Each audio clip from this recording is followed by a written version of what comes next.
Hello? Robert, Yes. I hello. attended last weekend your practicing the presence of God.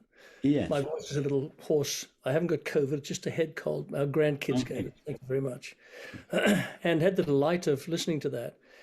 And I'm a retired Anglican priest, and I found myself memories coming back. And one of my parishioners once said, Father Robert, you preach always about presence, the presence of God.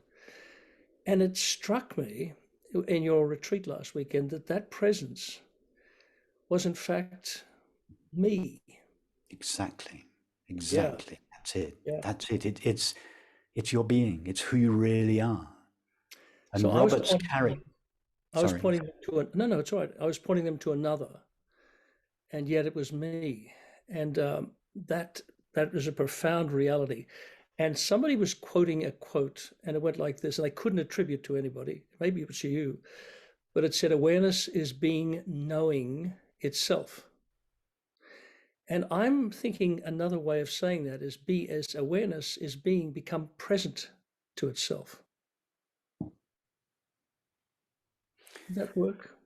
Awareness is being. Awareness is being becoming present to itself.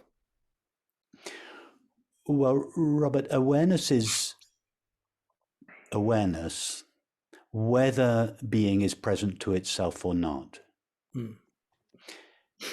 So, Robert, just to clarify, awareness and being, I use the words synonymously. They're the same. In other words, being is aware. Being is aware being. And it's easy for us to verify this for ourselves because when we say I am, the words I am refer to our being. But the reason we can assert for certain that I am is because I know that I am. We don't guess that I am. We don't believe that I am. I know that I am. And the I that I am is the same I that knows that I am. In other words, our being knows itself. It is self-aware. But most of us, our being, although everybody knows their being, like all 8 billion of us know our being. Everyone has the sense of being myself. But not everybody knows the pure I am. Why? Because their feeling of being is so mixed up with or identified with the content of their experience. So the content of our experience, thoughts, images, feelings, and so on, colors our being. It doesn't prevent us from knowing our being completely. Being is never obscured completely. Even when we feel depressed, we say, I am depressed. So even the I am shines in a deep depression, but it is so endarkened by the feeling of depression that we don't know ourselves clearly. The I am doesn't shine clearly. It shines dimly. And as a result, in other words, the I am is qualified by experience.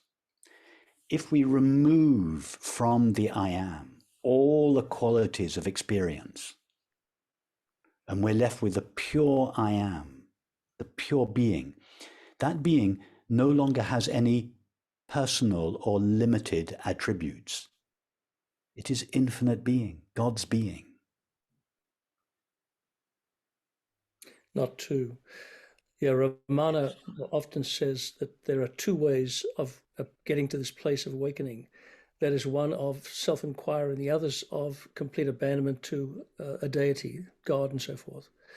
But in that example I shared with you, when I taught my people to apprehend the presence of God, what they were really apprehending was the reality of their own presence. Absolutely. That's where those Absolutely. two strategies come together, I think.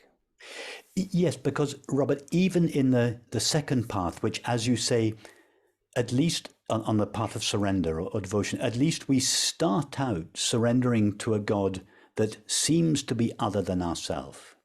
Mm. But if the surrender is complete, Mm. the one who is surrendering comes to an end. So all that remains is that to which we were surrendered, which turns out to be the only being that is present in our experience. So even if we were to take the traditional route of devoting to a deity external to ourselves, if we were to take that path all the way, it would end up in the same place as what Ramana Maharshi referred to as self-enquiry. It's what Rumi referred to when he said, Lord, in the existence of your love, I become non-existent. So devoted was he to God that he became to God, which he initially conceived at a distance from himself. But so surrendered was he to that God that he, Rumi, became non-existent, and God's presence shone in his place. Yes. Thank you. Beautiful. Very nice to meet you, Robert. Amen.